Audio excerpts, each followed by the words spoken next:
is your FBI, the official broadcast from the files of the Federal Bureau of Investigation.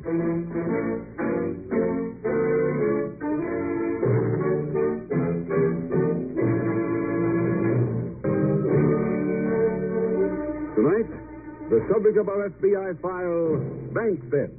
Its title, The Unhappy Embezzler.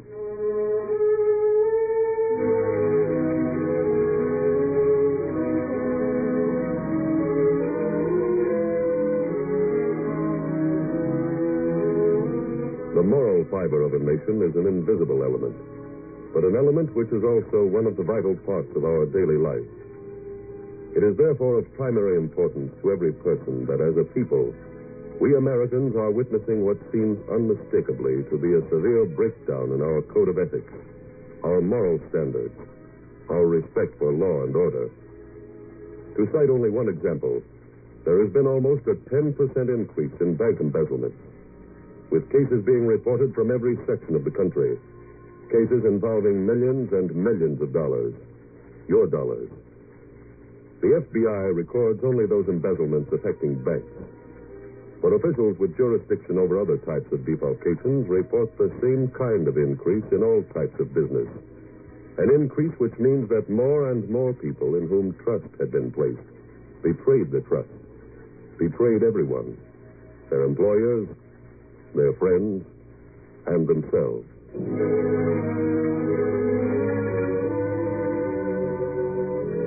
Tonight's FBI file opens in a large Midwestern city. A heavy-set woman sweeps the hall of a suburban boarding house as one of the tenants, a bespectacled middle-aged man, comes down the stairs. Good morning, Mrs. Boone. Oh, why, Mr. Smith, I thought you were gone already. You were in the backyard at 6 o'clock. Well, I had to feed the azaleas before I left. Well, you didn't have to do it that early. Well, I wanted to leave plenty of time to get to the station. Well, have a nice vacation. Oh, I will. The first one in 12 years. Mr. Smith, you forgot your rubbers. On purpose. But it's snowing. Well, it won't be where I'm going. My, they must envy you at the bank. Oh, they do.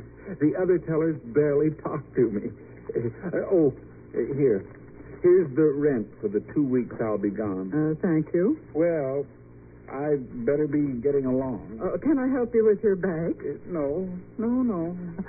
Have a good time. Thank you. I'll see you in 2 weeks.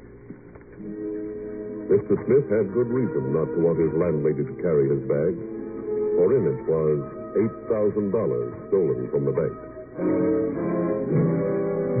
Almost 3 weeks later, at the garage where the local FBI field office stores its cars, Special Agent Jim Taylor is looking at some notes when Agent Frank Wayne approaches. Hi, Jim. Oh, hello, Frank. Sorry to keep you waiting. That's right. I just got here myself. What's that? National Bank called the office a little while ago. Another embezzlement. They're getting to be epidemic. Yeah. A fellow named Albert Smith went on vacation 2 weeks ago Monday. When he didn't come back or notify them, they checked his account. He was $8,000 short. A man could have a nice vacation on that. Yeah, he sure could. Well, let's get 2 cars, huh? 2? Yeah. I thought I'd run out and interview Smith's landlady while you checked at the bank. Well, what have we got on Smith? Oh, nothing very much. He's in his late 50s or early 60s. How long has he worked at the bank? 19 years. Let's take these 2 cars, Frank, meet back at the office.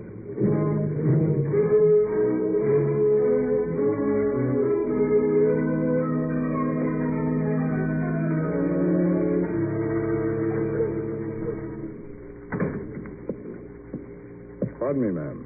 Where can I find Mrs. Boone? Mrs. Boone. Oh, I'm Special Agent Taylor, the FBI. Here are my credentials. Oh, I'm sorry. We don't have an open room in the place. Albert Smith lives here, doesn't he? I knew it. I just knew something happened to the poor man. Oh, why? They said he'd be back in 2 weeks. And if there's anything Mr. Smith was careful about, it was time. Time and flowers. Flowers? Well, he used to nurse those azalea bushes in the backyard like they were babies. Oh, I see. Well, have you heard from him since he left? No. What happened to him? Well, there's been some trouble at the bank, ma'am. Tell me, have you been in his room? Oh, of course. I clean it every day. I'd like to take a look at it, if I may. Won't do you any good. There isn't a stitch of clothes or a smidgen of paper in the whole room. Would you mind if I have a look anyway? Oh, not at all. His rent's run out. This way. Thank you. What does Mr. Smith look like? Well, I guess you'd say average height, not what you really call fat or thin. What color hair? Grayish, kind of, and he wears glasses. Was he particularly friendly with any of your other tenants? Well, I guess I'm the only one in the place he ever spoke more than 10 words to. Did you ever hear anything about Mr. Smith gambling or drinking? Oh, no. Or did he mention where he was going on this vacation? Only that it was someplace warm. I see. Well, thank you, Mrs. Boone. Oh, I've got my work to finish. Do you mind if I just leave the key in the door? No, that'll be fine, Mrs. Boone. I'll return it to you on my way out.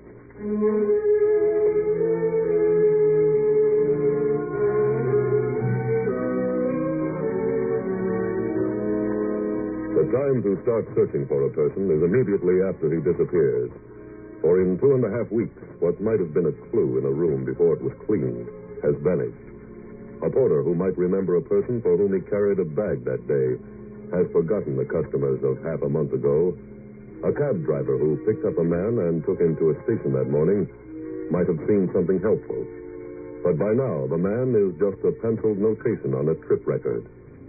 A notation which has no memory, which can't tell a special agent that the passenger mentioned something about taking a certain train. Or, of course, that even now the suspect is sitting on a bench in a large resort city in Florida. Here, Bertie. Come get your lunch. Come down, darling. That's it. I'm sorry. Gracious, I'm so sorry. That's quite all right. I get so busy throwing crumbs to our little friends I can't see anything. Do you mind if I sit on this bench, too? Oh, no, not at all. Thank you. Would you take these packages for a minute? Why, surely. Please be careful of the small one. That's a toy for George. Here, Bertie. Come on down. Come down and get your lunch. Is George your son? Oh, mercy, no. He's my canary. Goodness. Is it 5 already? No, it rang 4 o'clock. Actually, the right time is 2 minutes after. I was afraid I missed my bus. I'm always doing that. Vernon says my name ought to be Miss Bus instead of Miss Marshall. Is Vernon another canary? Vernon? Oh, no. He's my brother. Oh. Yes, he travels for a medicine company. That's why I have George. He keeps me company while Vernon's away. Well, that's nice. Goodness, I've only been sitting here a few minutes, and we are just chattering away like old friends. Well, that's right, we are. And we don't even know each other's names. You're Miss Marshall. Now, who told you that? You? I didn't. Miss Bus instead of Miss Marshall. Of course. My name is Smith. Albert Smith. Well, I'm very glad to know you. Do you live in Gulf City? No, I'm just here on a little vacation. Oh. I read so much about the Crenshaw Hotel, I decided I just had to see it. But, well, I don't like it. It's too busy. And wherever you go, people are drinking and there's loud music. It's not restful. Well, that's too bad. If I had any place else to go, I'd leave there today. Really? Oh, yes, ma'am. Well, in that case... What? I was thinking of a place for you. But, well, if you can afford the Crenshaw, you wouldn't like this. Where is it? In my house.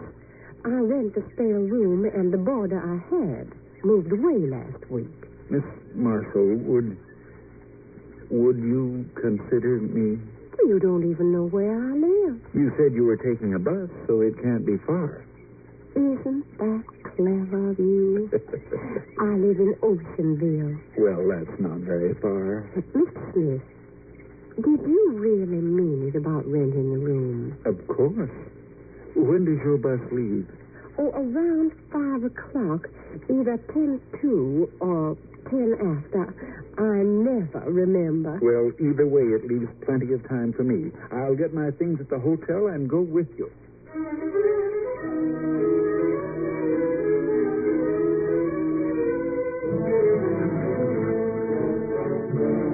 investigation like this, a search for a missing embezzler, involves many things, many people. FBI headquarters in Washington searched their records on every Albert Smith.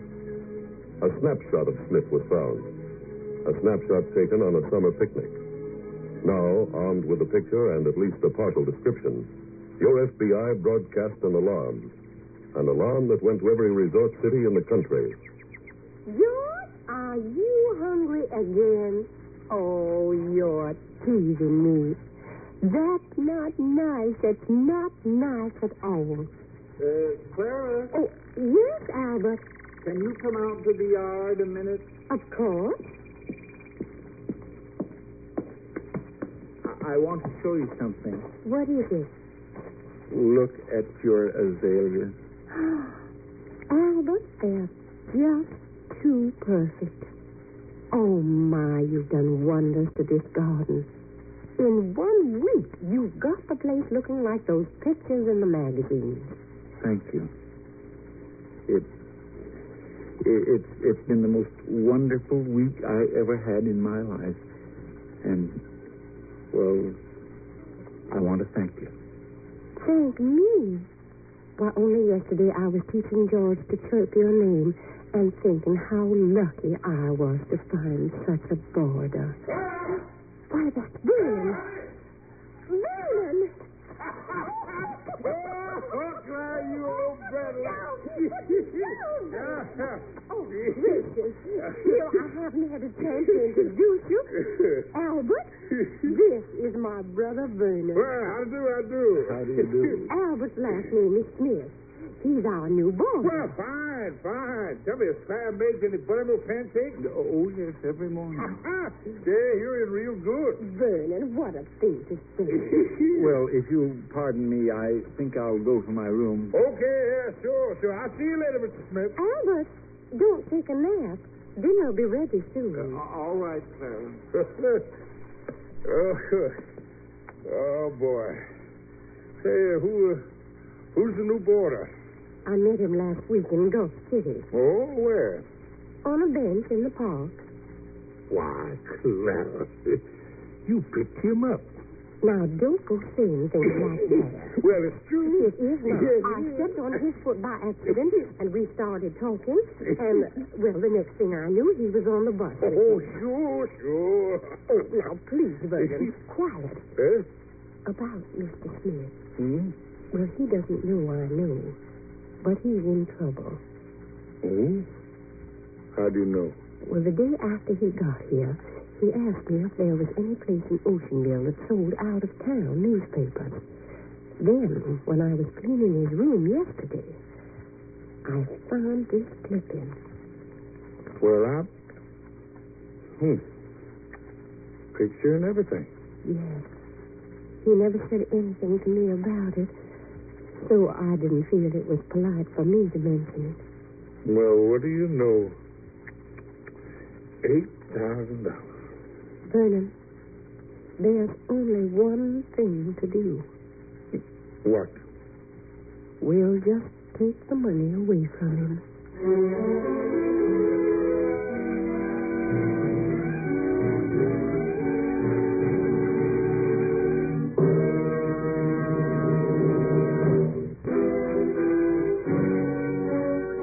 And now back to the FBI file, The Unhappy Embezzler.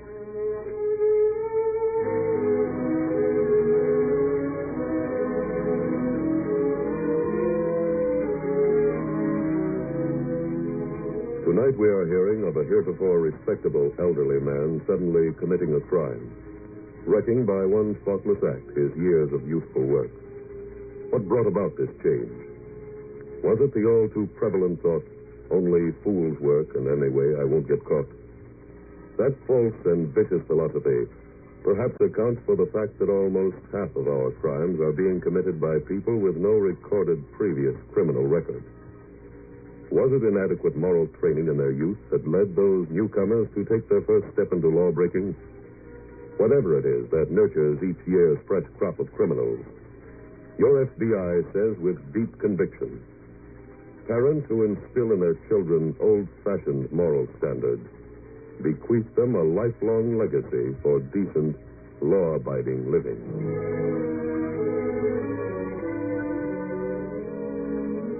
Tonight's FBI file continues at the local FBI field office. Jim, I checked the wire room. Nothing in on Smith yet. Well, this may be some help to us. This envelope just arrived from Mrs. Bourne. Smith's landlady? Yeah, that's right. Says she just got this card from Smith.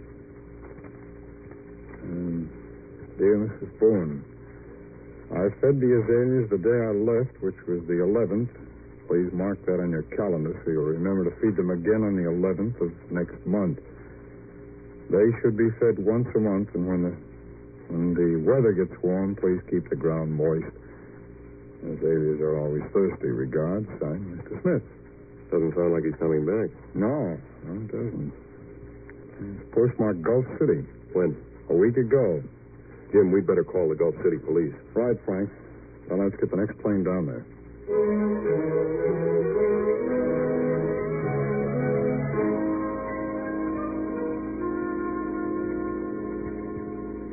Good morning.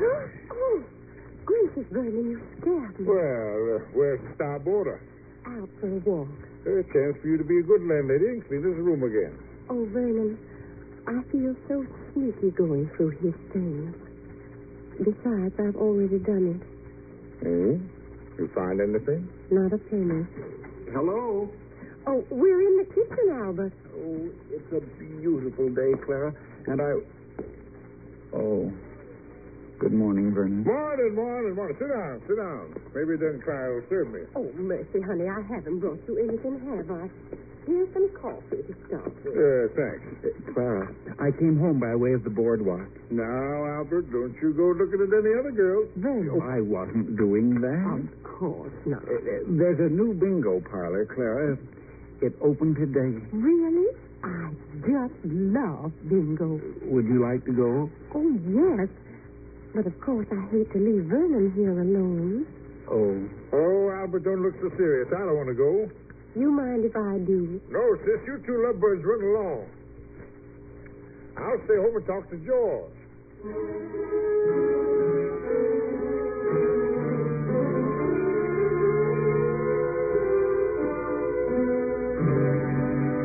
Checking the whereabouts of a missing suspect in any large city is a difficult job.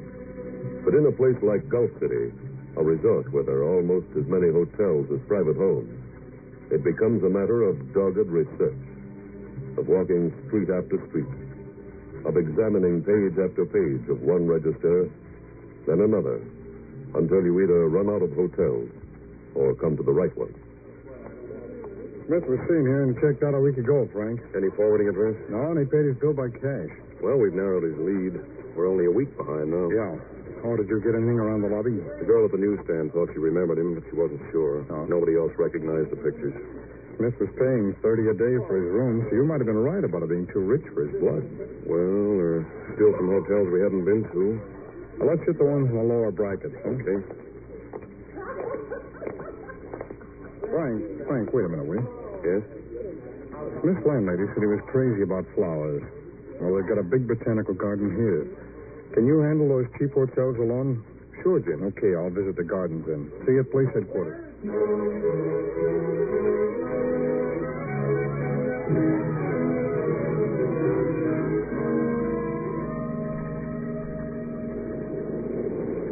Goodness, Albert, bingo is so exhausting. Isn't it? I wonder what time it's getting to be. Well, it's 4:36. Oh, I better get home and put dinner on. Can't we just sit here a minute and listen to the waves? There's something I had to talk to you about. Oh. First, let me say how much I appreciate all you've done. Oh, now, stop that nonsense. It's true. You've been so nice to me. Too nice to deceive anymore. Whatever are you talking about? My mother used to say, what a tangled web we weave when first we practice to deceive. And she was right. Clara, I'm not a retired broker. I'm just a common thief. Albert. I stole $8,000 from a bank I worked in. I can't believe it. It's true. Well, Albert, if you took money from the bank, well, there must have been a good reason. No, there wasn't. I can't even tell you why I did it. I handled money for 19 years and never took a penny that wasn't mine. Then suddenly, one day, I just reached into the cash drawer and stole $8,000. We are all human, Albert. But it doesn't make sense. I steal all that money and I can't enjoy it. It's a millstone. Then when you said you were having fun living at my house, that was a lie, too? Oh, no. Well, you are enjoying some of it. Most of what I spent was my own. I've only used a few $100s of the bank's money. Well, then you're not in any trouble. Why not? But the bank will be glad to take what's left and forget the whole thing. Where is the money, Albert? It's buried in your backyard under the white azaleas in the corner. Oh. We'd better be getting home.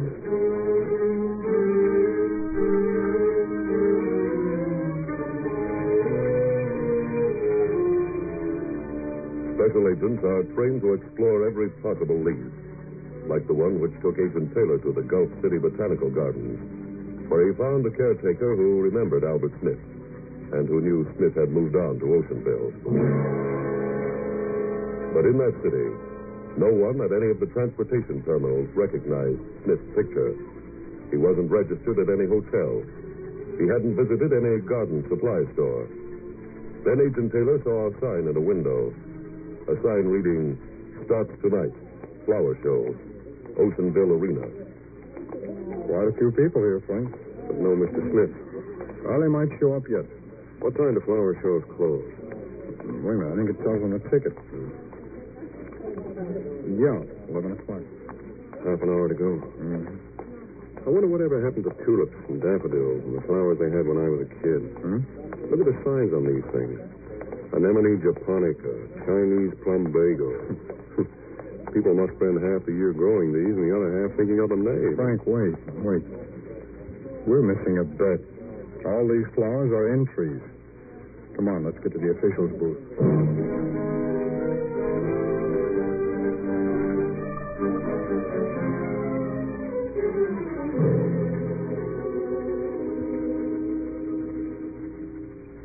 Would you like a tally, Clara? Gracious, have you counted it already? Yeah. Almost $8,000. My, it does look pretty. Yeah. Now you can go back to Gulf City and pick up another boarder. Vernon, I told you I did not pick Albert up, and you stopped teasing me. Hello? Albert. I thought you were asleep. No, I just went for a walk and then I went.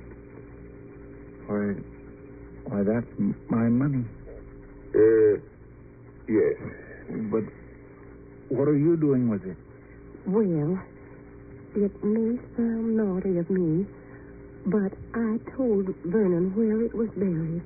Oh, you shouldn't have done that, Clara. Now, please, put it back in the bag and I'll take it up to my room. It'll be safer with me. But it's mine. It was. Huh? Your room rent's $20 a month. You're just paying 400 months in advance. Now, see here, Vernon, I want that. No, you don't. Oh, my arm. Now, Vernon, no violence. No violence, please. Just a minute, sir. Oh, whoever you are, thank you for saving me. Albert, are these men friends of yours? Well, that all depends on how you look at it, ma'am. We're special agents of the FBI.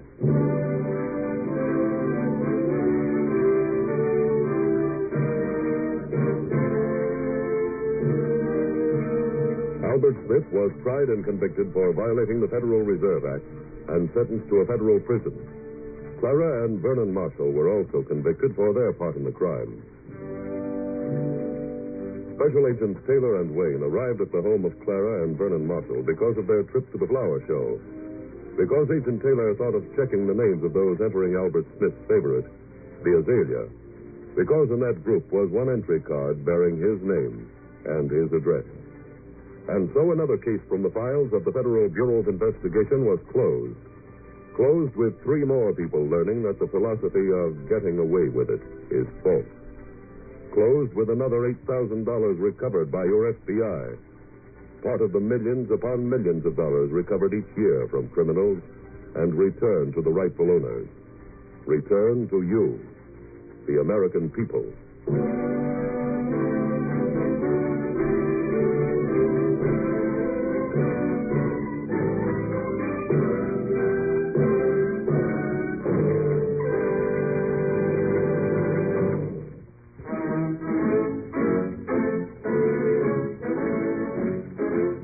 The incidents used in tonight's broadcast are adapted from the files of the Federal Bureau of Investigation. However, all names used are fictitious, and any similarity thereof to the names of places or persons, living or dead, is accidental. This is Your FBI is a Jerry Devine production.